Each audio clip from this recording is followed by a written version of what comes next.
कैसे एक नशे की चीज ने दो युद्धों को बड़ा जन्म दिया, आइए जानते हैं अफीम युद्ध के बारे में। इसकी पृष्ठभूमि क्या थी और किस प्रकार से ये 19वीं शताब्दी के मध्य में चीन पर किंग वंश का शासन था। चीन दुनिया की बड़ी अर्थव्यवस्था था।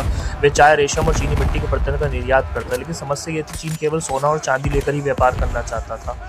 ब्रिटेन अफीम का खेल। ब्रिटेन ने समाधान ढूंढा, भारत में उगाई जाने वाली अफीम। ईस्ट इंडिया कंपनी ने भारत में अफीम की खेती पर एक अधिकार कर लिया। फिर वे चीन में अवैध रूप से अफीम बेचने लगी।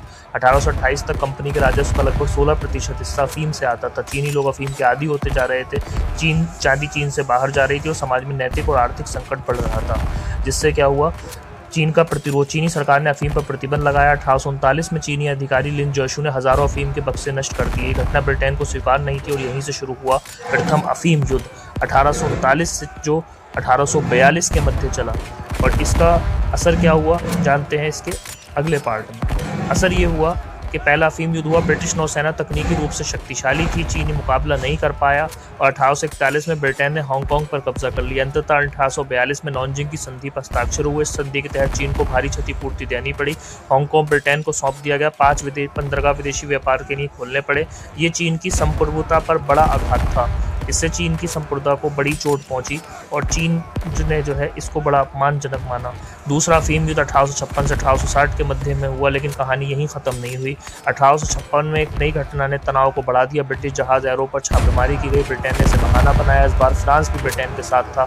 इस युद्ध को चीन में एंग्लो फ्रांसीसी युद्ध भी कहा जाता है। 1860 में ब्रिटिश और फ्रांसीसी सेनाएं बीजिंग पहुंच गई। उन्होंने ग्रीष्मकालीन महल को लूट लिया और जला दिया, जिससे चीन को बहुत ज़्यादा क्षति उठानी पड़ी और चीन ने इसे बड़ा अपमानजनक समझा। फिर उसके बाद जानते हैं कि क्या हुआ। अगला पार्ट 6 में हम समझेंगे कि इसका जो है क्या निष्कर्ष हुए। पार्ट 6 में हुआ बीजिंग समझौता।